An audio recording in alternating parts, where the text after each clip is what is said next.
Brittany Runs A Marathon, which is stars Gillian Bell, who we've seen in numerous TV shows and often had supporting roles in features. She plays Brittany, whose life is somewhat becalmed. We see her out with her friends living a life which looks like it's party, but is actually a nightmare. She's lonely, unhappy, looking for solace in alcohol, depressing sexual encounters, and drugs. Here she is at her doctor's.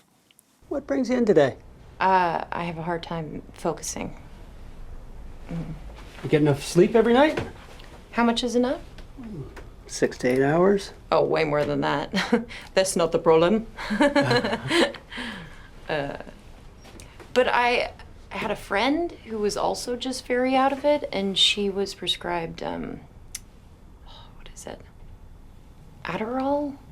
And now she's very alert. You know, some people abuse Adderall for recreational purposes. What? Yeah. That's crazy. It's true. I'm sorry you have to deal with it. Well, I do. Yeah. All the time. Then what happens is he says, look, your problem's nothing to do with that. Your problems are that your body mass index is all wrong and you need to, get yourself fit, which she doesn't want to do.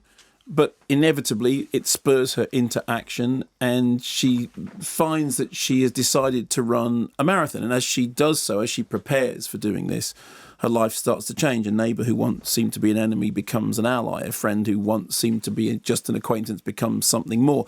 She starts to redefine herself physically and mentally, but at what cost? Tonally, I think it's kind of aiming for that same sort of quirky rom-com feeling that at its very best we had in The Big Sick. And I don't think this is in the same league as that by any means. I mean, as written and directed by Paul Scorsese, which is his feature debut, I don't think it has anything like that spark.